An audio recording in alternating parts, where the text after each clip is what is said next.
may virgin coconut oil at moringa oil. Mahilig ako sa sports kaya always ako nagpapakondisyon sa aking katawan. Isa sa aking mga kinoconsider ang pag-take ng Premium D3 araw-araw para malayo ako sa mga sakit. Gusto ko talaga ang Premium D3 kasi legit ang epekto. Ako si Jeronimo Dig. Premium D3. Subok na makatutulong sa kalusugan.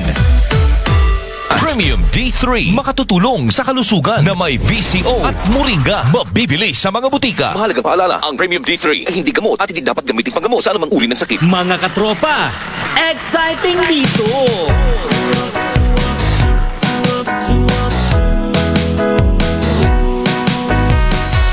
Umaga pa lang, mapapangiti ka kapag XFM na ang kasama. Ang iyong gabay sa araw-araw, kaya saan ka pa? Dito ka na sa nangunguna, radyo na pinakamasaya, katropa mo forever. XFM makes life better. Kami ang katropa mo, exciting dito. Saan man sulok ka ng mundo, araw-araw maaasahan mo. XFM makes life better. Katropa mo, katropa ko, katropa ng lahat, katropa ng bawat Pilipino. Katropa mo, katropa ko, katropa ng lahat, katropa ng bawat Pilipino. Up to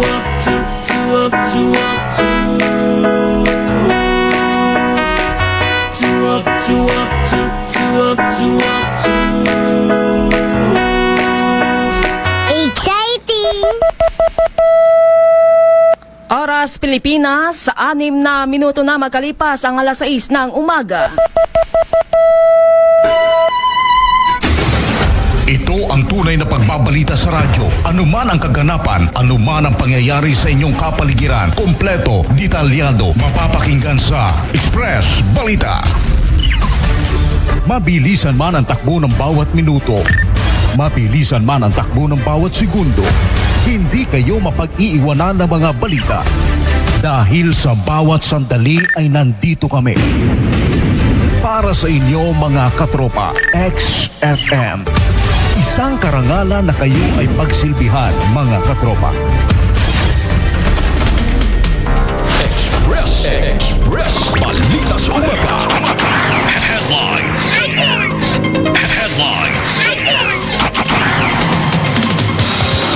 Sa ating mga headlines, mayari ng baboy kinumpirmang nagkasundo sila sa presyo ng baboy ng buyer at walang naganap na pandaraya dahil naagapan.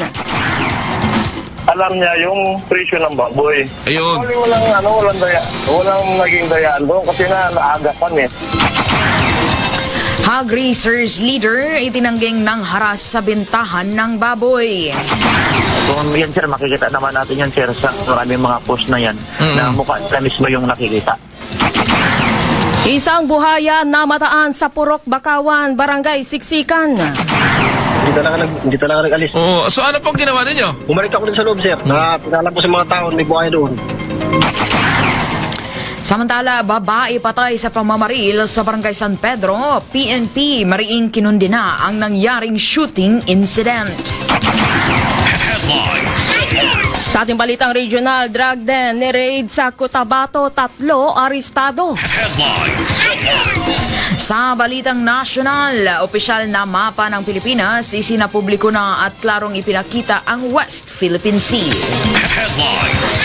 Sa ating balitang international, 11 patay sa US airstrike sa 3 bangka sa Caribbean Sea. Sa balitang showbiz, Cup of Joe, ipinaliwanag ang pagkansela ng konsyerto sa Qatar. Sa ating balitang sports, sa Alex Ayala pasok na sa round of 16 ng Dubai Open. Mabilisan man ang takbo ng bawat minuto, mabilisan man ang takbo ng bawat segundo, hindi kayo mapag-iiwanan ng mga balita. Dahil sa bawat sandali ay nandito kami. Para sa inyo mga katropa, XFM. Isang karangalan na kayo ay pagsilbihan, mga katropa. Mula sa 104.7 XFM Broadcast Center Palawan. Narito na ang maiinit na balita mula sa labas at loob ng bansa. Express Balita. Express Balita. Balita. At ngayon, narito ang inyong mga tagapagbalita. Express Balita sa umaga. Magandang umaga, lungsod ng Puerto Princesa. Magandang umaga, lalawigan ng Palawan. Araw ngayon ng Huwebes, ika-19 na sa buwan ng Pebrero taong 2026. Ito ang Express Balita sa umaga. Tayo ay live mula dito sa XFM Broadcast Center, Puerto Princesa City. Nasa bayang napapakinggan sa 14 na mga relay station sa buong lalawigan ng Palawan. Kami rin ay napapakinggan sa anumang bahagi ng mundo sa pamamagitan ng XFM radio app sa inyong mga Android phone. At live din tayong napapanood sa 104.7 XFM Palawan at XFM Palawan Broadcasting Network page. Mga katropa, kami ang inyong magiging tagapagbalita ngayong umaga. Ako si katropang IZ Pacaldo. At ako naman si katropang Jamay Kasarad. Tuloy-tuloy na tayo sa detalye ng mga balitang lokal. Express Balita sa umaga. Balitang bukan. Nauwi sa kasunduan ng hindi pagkakaunawaan sa presyo ng baboy sa pagitan ng isang nagbebenta at buyer nitong February 16. Ayon kay Ping Ibio, may-ari ng baboy, una silang nagkasundo sa halagang 160 kada kilo. Matapos makipag-ugnayan ang buyer sa pamamagitan ng Facebook, nagkaroon umano ng kalituhan sa presyo pagdating ng mga bibili sa kanyang bahay. Dahil dito, tinawagan niya si Bobby Sabilia Becerra na presidente ng Hog Racers sa bayan ng Rojas upang tumulong at makasaksi sa mga buyer. Iginiit ni Ibio na walang ginawang masama si Buboy at pinasara lamang ang gate dahil marami silang aso taliwas. Sa mga naunang pahayag ng mga buyer ng baboy na nagkaroon umano ng pangaharas, nilinaw ng magkabilang panig na walang naganap na pandaraya. Sa huli, nagkasundo ang dalawa sa presyo na 155 kada kilo upang maiwasan na ang anumang alitan. Wala rin umanong naging problema sa timbangan at nabantayan ang bigat ng mga baboy. Dagdag pa ng may-ari ng baboy, walang naganap na pandaraya dahil naagapan. Napag-usapan niyo ba yung tungkol sa presyo ng baboy? Loudspeaker yun ha, nakikingay yung buyer. Opo. Alam niya kung magkano presyo ng baboy. Eh sabi ko, ba't dinideny niya na hindi rin kayo nag-usap? Sabi niya, alam niya yan. Alam. Hindi, binigay ko yung number doon, yung cellphone ko doon sa buyer. Sa buyer, nag-usap sila. Nag-usap. Di ko alam kung anong pinag-usapan na nila doon kasi for clarification sa akin na alam niya yung presyo ng baboy. Ayun. Actually, walang naging dayaan doon kasi naaga kami. Express Balita sa umaga. Mga katropa, ang tinig ni Ginoong Ping Ibio, ang may-ari ng baboy, na nangyari po yan sa Barangay Minara, Rojas, Palawan. Yan ang balita hatid sa atin ng Santon Plus Gold. Ito ay marami ng natulungan na gumaling sa iba't ibang karamdaman. Ito ay dahil sa kanyang mabibisang sangkap tulad ng mangustin, ang palaya, malunggay, garlic at spirulina. Kaya subukan mo na rin ang pag-inom ng Santon Plus Gold. Ito ay mabibili sa lahat ng mga butika nationwide. Express Balita sa umaga. Sa kaugnayan na balita, nilinaw ni Boboy Savilla Becerra, presidente ng Palawan Hog Racers Association Rojas Chapter, na hindi niya hinaras ang grupo ng buyer na nagtungo sa bahay ng isang nagbebenta ng baboy sa Barangay Minara. Ayon kay Becerra, wala umano siyang binanggit na masasamang salita laban sa mga buyer at ang may-ari lamang ng baboy ang maririnig na nagsasalita sa kumalat na video ng insidente. Iginiit din niya na wala siyang masamang intensyon sa pag-upload ng video ng bentahan. Aniya, intensyon lamang nitong magsilbing babala sa kapwa hog racers sa Palawan upang maiwasan ang umano'y panlalamang sa presyo. Dagdag pa ni Becerra, handa siyang harapin ang anumang kasong isasampa ng buyer dahil kumpiyansa siyang wala siyang ginawang panghaharas. Para ma-aware pa sir yung kwan, umikot pa yan para makikita sir ng lahat ng hog racer sa buong Palawan. Useless naman yan eh. Kaya tanong sikap natin kung wala lagi tayong nanglalamang sa kapwa. Okay. So kayo po ba sa bagay wala pong nangyaring daya na agapan. So doon po sa mga kasamahan niyo po ba sa grupo ninyo, meron po ba silang nabiktima pa? Sa totoo lang sir, halos north and south, mayroon silang nabibiktima sa Pandaraya na sila mismo. Na, kung yan sir, makikita naman natin yan sir sa maraming mga post na yan na mukha sila mismo yung nakikita. Tinig po ni Boboy Savilla Vicera na presidente ng Hog Racers sa bayan ng Rojas. Yan ang balitang hatid sa inyo ng numero 1 ng vitamin C sa bansa. Ito ang Santon Vitamin C. Ito ay pumasa sa pagsusuri ng FDA na may kakayahan upang palakasin ang immune system ng isang tao. Upang hindi tayo magkasakit mga katropa, mag Santon Vitamin C na. Ito ay mabibili sa lahat ng mga botika sa Puerto Princesa at buong lalawigan ng Palawan. Express Balita sa Umaga. Samantala mga katropa, hindi inendorso ng ECAN Board ang aplikasyon ng Ipila Nickel Corporation at Calmia Mines para sa planong operasyon ng pagmimina sa bayan ng Brooks Point, Palawan matapos ang naging pagpupulong. Ayon kay Vice Mayor Attorney Mary Jane Feliciano, wala pang malinaw na susunod na hakbang ang lokal na pamahalaan kaugnay ng desisyon. Hindi rin natuloy ang Committee on Environment meeting dahil sa kawalan ng quorum. Iginiit ni Mayor June dito na walang nakalagay o wala sa kanilang mineral zone sa kanilang bayan. Nagpahayag ang pangambang ilang residente sa posibleng epekto ng pagmimina sa mga katutubong komunidad at sa isang elementary school na malapit sa planong lugar ng operasyon ng pagmimina. Hinihintay ang susunod na aksyon ng ECAN Board kaugnay ng aplikasyon ng dalawang kumpanya ng minahan. At magkakaroon pa ng kasunod na pagpupulong ang ECAN Board para ito ay pag-usapan. Opo, hindi nila na-endorso. Opo. Ay, ang alam ko po ay magpapatawag pa rin uli ng pangalawang ECAN Board meeting at hindi po natin alam kung ano yung plano ni Mayor Benedito kasi nakasalang din po yan sa Sangguniang Bayan.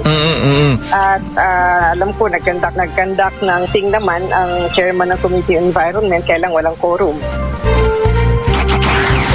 Express Balita sa Umaga. Mga katropa, ang tinig ni Vice Mayor Attorney Mary Jane Feliciano ng Brooks Point, Palawan. Express Balita sa Umaga.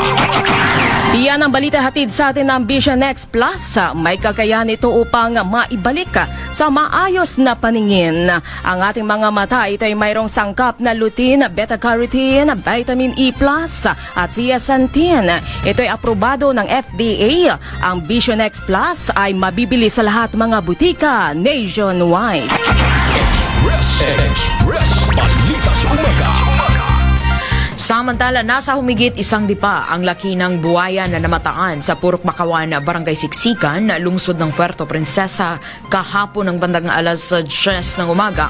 Ayon sa mangingisdang si Ronnie Berenio, hindi umano siya makapaniwala sa nakita nitong buwaya. Kaya tiningnan nito ng mabuti kung saan hindi pa umano lumubog ang buwaya, kung saan nagpapainit umano ito sa lugar. Nangangamba rin sila dahil maraming mga bata ang naliligo sa lugar. Naalarma rin ng mga residente dahil sa 10 taon na sila sa Barangay Siksikan ay ito ang unang pagkakataon na mayroong nakitang buwaya sa kanilang ilog.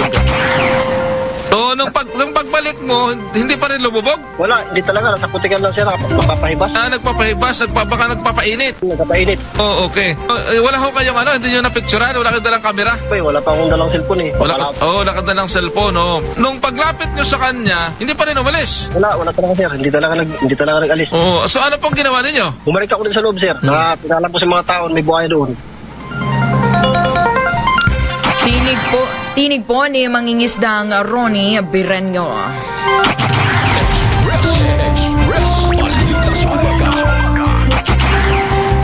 Samantala mga katropa, tuloy-tuloy tayo sa iba pa rin mga balitang lokal. Express Balita sa Umaga. Balitang lokal. Patay ang isang babae matapos pagbabarilin Pasado alas 5 kahapon sa Barangay San Pedro, lungsod ng Puerto Princesa. Sa inilabas na statement ng Puerto Princesa City Police Office na batay sa investigasyon, naglalakad ang biktima patungo sa isang simbahan nang lapitan siya ng sospek mula sa likuran at barilin. Isinugod siya sa ospital ngunit idiniklarang patay kagabi dahil sa maraming tama ng bala. Inatasan ni Police Colonel Christine Tapdi si Police Major Noel Manalo na pangunahan ang masusing investigasyon at paigtingin ang operasyon para matukoy at maaresto ang sospek. Naka-activate na ang Special Investigation Task Force para sa patuloy na investigasyon. Sa inisyal na impormasyon, isang kawani ng Kaap, Puerto Princesa at may mataas na posisyon ng biktima na kinilalang si Joanna Infante. Nakunan sa CCTV ang nangyaring pamamaril sa biktima sa Libis Road, Barangay San Pedro, kung saan makikita sa CCTV na naglalakad ang biktimang babae nang bigla itong barilin ng sunod-sunod ng isang lalaking nakasuot ng jacket at helmet. Pagtapat ng babae sa kotse na pula ay dito na ito pinagbabaril at bumulagta. Mabilis namang tumakbo ang sospek sa pinangyarihan ng krimen.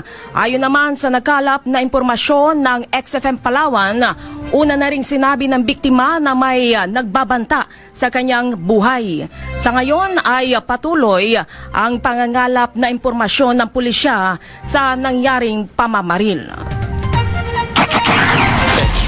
Express Balita sa Umaga. Alright mga katropa, pakinggan natin yung video kung saan nangyari yung shooting incident.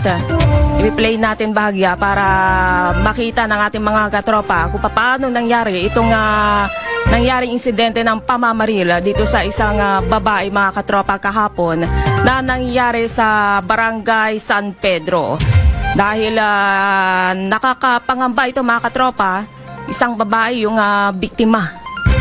Halos hindi ito nangyayari dito sa lungsod ng Puerto Princesa. Talagang ngayon lang na nangyari ito mga katropa. Panurin natin yung bahagyang video.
para sa van hire na maaaring gamitin ng pulisya para sa mga pangangailangan na may kinalaman sa inquest. Samantala, maaari din anyang pag-usapan ng nasabing usapin sa loob ng Municipal Peace and Order Council or MPOC upang mabigyang linaw at maresolba ang isyu. Gayon din iginiit ni LGU El Nido ang buong suporta para sa kapulisan para sa pagpapanatili ng kaayusan at kapayapaan ng turismong bayan. Matatanda ang hiniling muli ni Police Major Third Sergeant Timbangkaya o ICMPS El Nido ang pagbalik ng bagong binili na service pickup na para di umano sa operasyon ng Pulisya El Nido na pinalitan ng dating service vehicle. Iginiit ni Timbangkaya na nilalayong bumili ni LGU El Nido ng bagong service vehicle pickup bilang tulong para sa kanilang operasyon, subalit nagtaka na lamang anyang opisyal na pinalitan ito na matapos ang linggong paggamit nito. Mga katropa, ugaling uminom ng Santon Vitamin C upang may laban ang ating katawan sa anumang sakit. Ang Santon Vitamin C ay mabibili sa mga butika nationwide. Para sa nagkakaisang Pilipino sa Pilipinas, mula rito sa bayan ng El Nido, Palawan, Belia Mucha, XFM News. Report Express Balita sa Umaga. Samantala, motorsiklong nakaparada lang sa Nara, tinangay ng hindi pa nakikilalang kawatan. Katropa natin sa balita, Ray Elgaran. Report.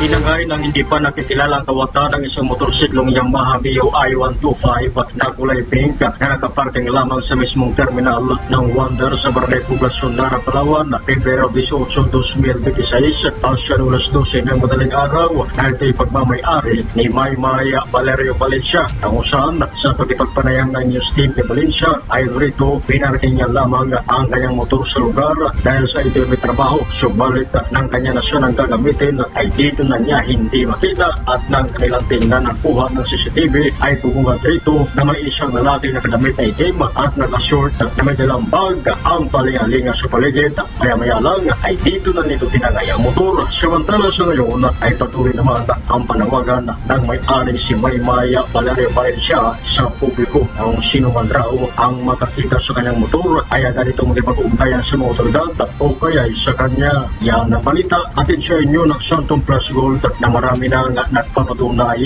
na nakatulong ito sa kanilang karamdaman. Kaya subukan mo na rin ang Santon Plus Gold at mabibili ito sa lahat ng mga butika malapit sa inyong mga lugar nationwide para sa nagkakaisang Pilipino sa Pilipinas. Mula rito sa 93.6 sa Quezon, Palawan, Rail Garan XFM News. Report Express Balita sa Umaga. Tatlong barangay sa Rizal, Palawan na nakapagtala ng mataas na kaso ng malarya, isa sa ilalim na sa fogging spraying. Katropa natin sa balita, Dennis Chua. Muling isa sa ilalim sa fogging spraying ang barangay Ranseng sa bayan ng Rizal matapos na muli itong makapagtala ng panibagong kaso ng malarya ngayong taon. Kabilang rin sa isa sa ilalim sa nasabing aktibidad ay ang dalawa pang barangay na pareho ring mayroong kaso ng malarya. Isa na rito ang barangay Kampong Ulay at Punta Baha. Ang fogging spraying ay nakabase sa pagbibigay ng serbisyo sa pamamagitan ng pag-spray sa bawat tahanan upang masira o mapuksa ang tirahan ng mga lamok na nagdadala ng nasabing sakit. Ilulunsad rin sa tatlong barangay ang tinatawag na Reactive Mass Drug Administration o ang pagpapainom ng gamot laban sa malarya. Unang ikinasa na ito ng Municipal Health Office sa Barangay Ransang nitong nakalipas sa taon. Target rin na nasabing tanggapan na maging malaria-free ang bayan ng Rizal. Kaya naman ang mga programang nakabatay sa nasabing suliranin ay patuloy na umuusad upang matuldukan ang nasabing sakit. Yan ang balita hatid sa inyo ng Santon Soap. May kakayahang paputin ang inyong mga balata. Ito ay dahil sa mga taglay nitong sangkapa. Santon Soap, mabibili ito sa lahat ng butika malapit sa inyong mga lugar nationwide para sa nagkakaisang Pilipino sa Pilipinas. Mula sa 103.5 Rizal, Palawan, Dennis Chua, XFM News. Report Express Balita sa Umaga.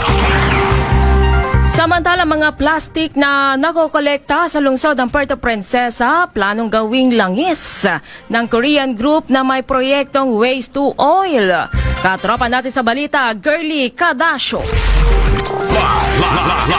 Report.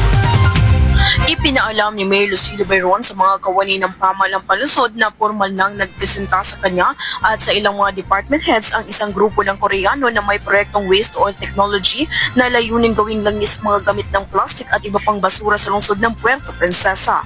Isinaalang-alang ang naturang teknolohiya bilang pangmatagalang solusyon sa pamamahala ng solid waste habang nakalilika ito ng alternatibong pinagkukunan ng enerhiya para sa lungsod.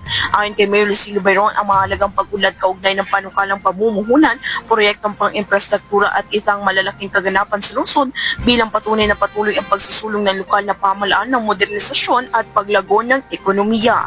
Yan ang balitang hatid sa inyo na isang masarap na kape, hindi lang basta kape dahil ito'y merong mga sangkap na magkakatulong sa pagpapalakas ng ating katawan. Ito ang Santon Plus Coffee Mix na kapag kape ka naging ka pa. Para sa nagkakasang Pilipino sa Pilipinas, mula rito sa XPM Puerto Princesa, Girly Cadasio, X7 News.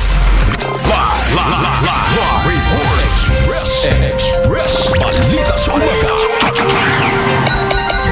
Nasa loob ka man o labas ng Pilipinas, hindi kayo mapag-iiwanan anuman ang mga balita sa loob at labas ng bansa. Inyong malalaman dito lamang sa XFM Network Philippines.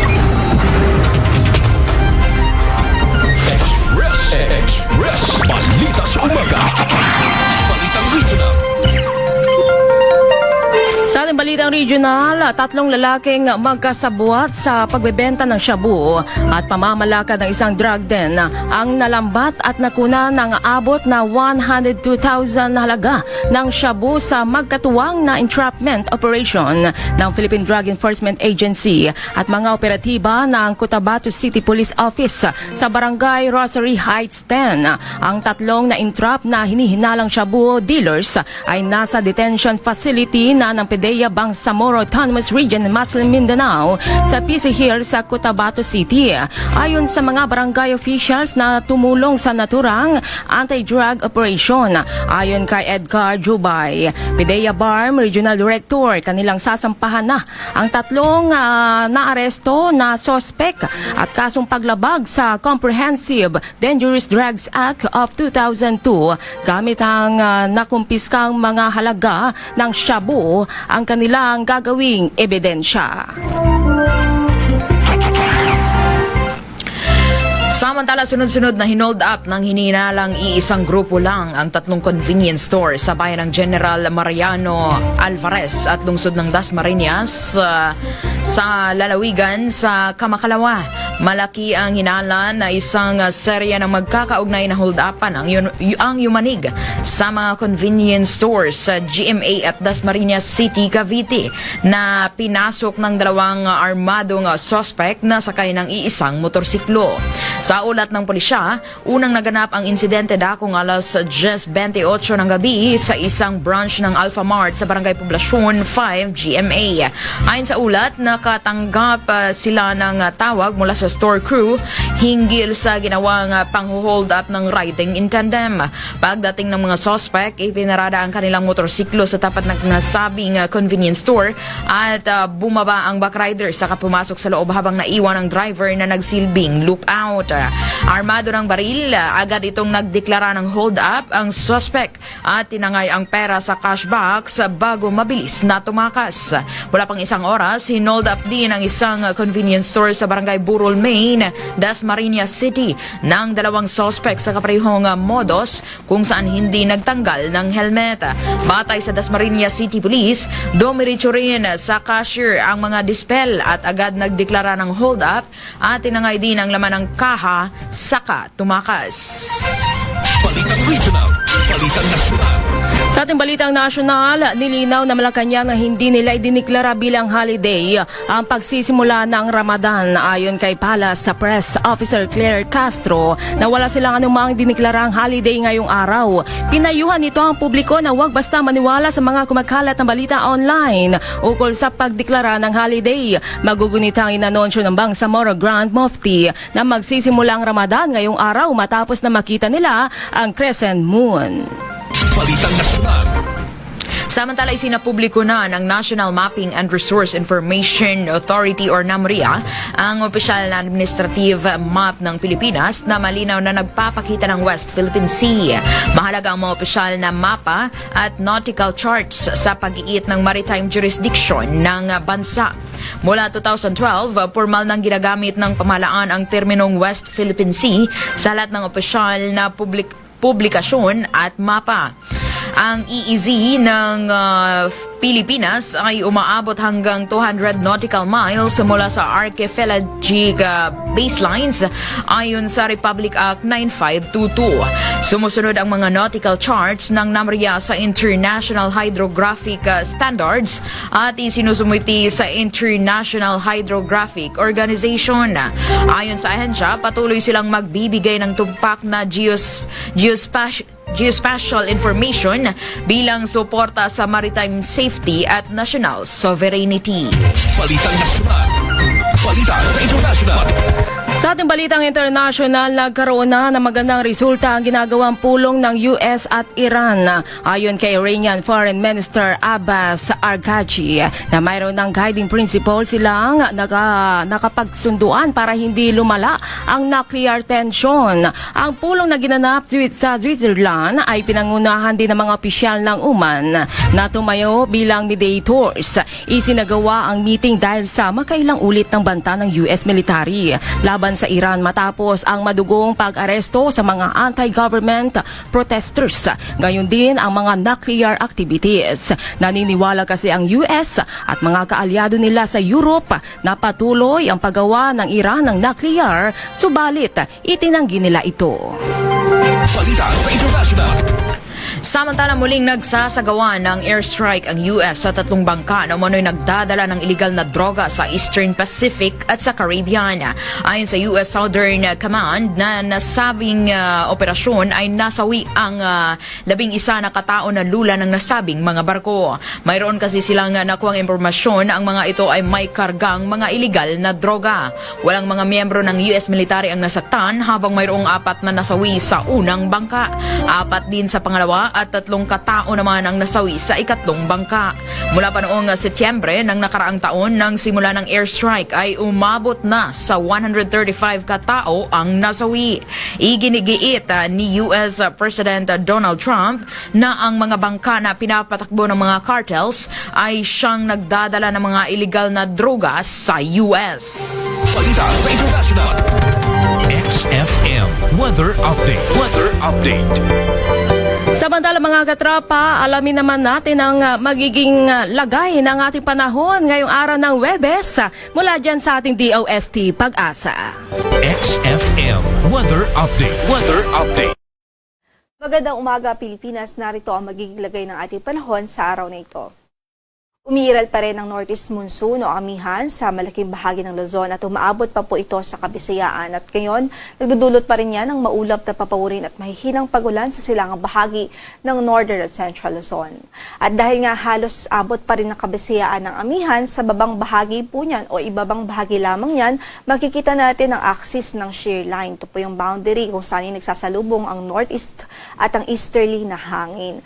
Itong shear line kasalukuyan nakakaapekto sa silangang bahagi o prevailing po dito at makikita natin sa silangang bahagi ng Mindanao at nagdudulot po yan sa kasalukuyan ng malawakang pagulan sa malaking bahagi ng Mindanao at inaasahan din nating magdudulot ng mga pagulan sa malaking bahagi ng Kabisayaan sa mga susunod na oras. Sa kasalukuyan wala tayong bagyo na minomonitor sa loob ng ating area of responsibility at in the next 2 to 3 days wala tayong inaasahan, gayon pa man patuloy na magantabay sa magiging update ho ng Pag-asa. So for today, magiging maulap ang papawirin at may tsansa po ng mahihinang pagulan dito sa Cagayan Valley Region, sa Apayao, Kalinga, Mountain Province, Ifugao, Aurora at maging sa Quezon Province. Yan ay dulot ng amihan. Kasama po dyan, of course, yung malamig pa rin na temperatura, especially po sa mga mountainous areas at sa malaking bahagi ng northern at central Luzon. Samantala, dito naman sa eastern o malaking bahagi ng eastern Visayas, particular dito sa eastern Samar, Biliran, Leyte, southern Leyte, sa Cebu at maging Bohol, Sa Caraga Region, Northern Mindanao, Davao Region, Soc-Sargen at sa mga lalawigan ng Basilan, Sulu at Tawi-Tawi. Asahan din natin magiging maulap ang papawirin sa maghapong ito at mataas ang tsansa ng malawakang pagulan at pagkidlat pagkulog. Yan po ay dulot ng shear line. So sa mga kababayan natin dyan, patuloy natin silang pinag-iingat. And in fact, meron po tayong weather advisory sa ilang bahagi ng Mindanao. Kung kaya't later po ay maya-maya lamang ho ay i-discuss po natin itong weather advisory kung saan ho ay nakataas posibleng makaranas ng 50 to 100 millimeters of rainfall.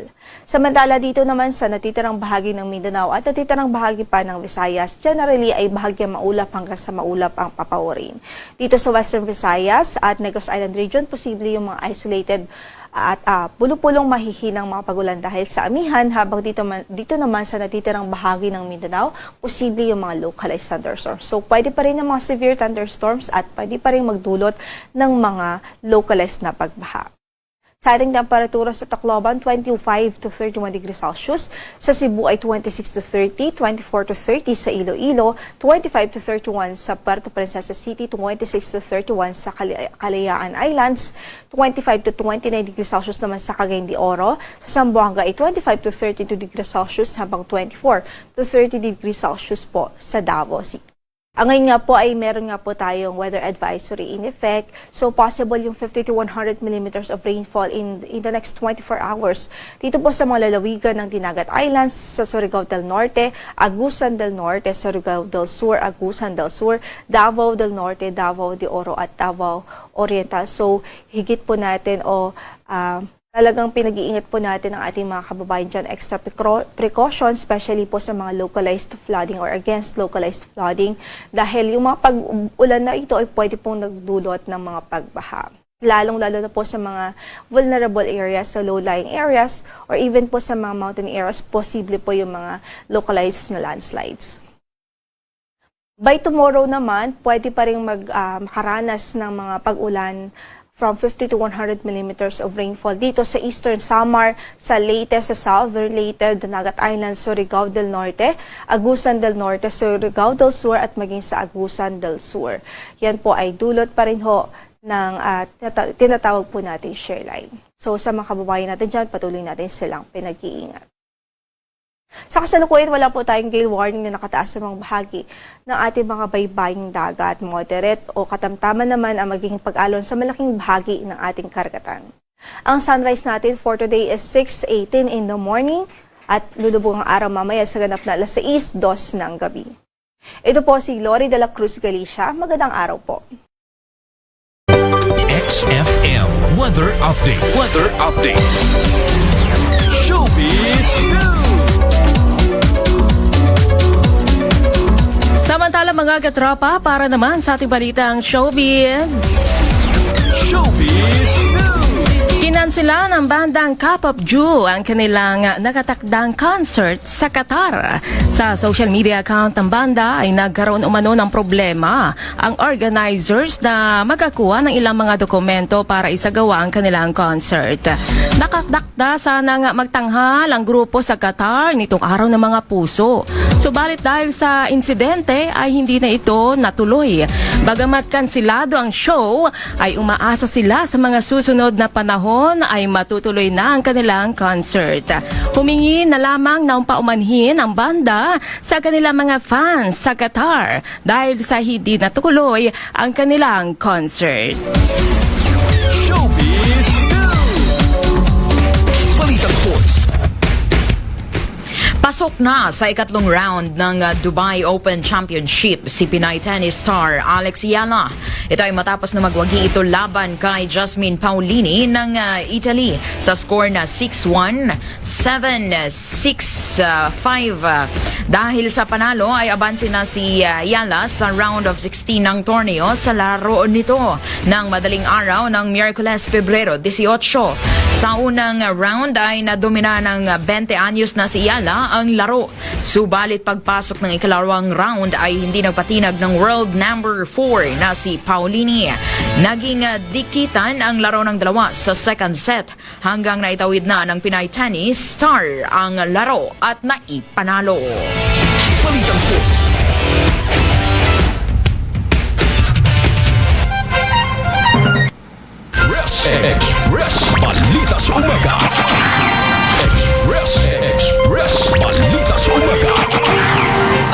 natin mga katropa, 6:45 na ng umaga.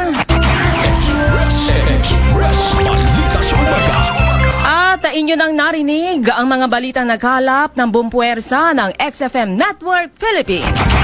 Live mula dito sa XFM Broadcast Center, Puerto Princesa City. Nasa bayang napapakinggan sa 14 na mga relay station sa buong lalawigan ng Palawan. Napapakinggan rin saan mang sulok ng mundo sa pamamagitan ng XFM Radio app sa inyong mga Android phone.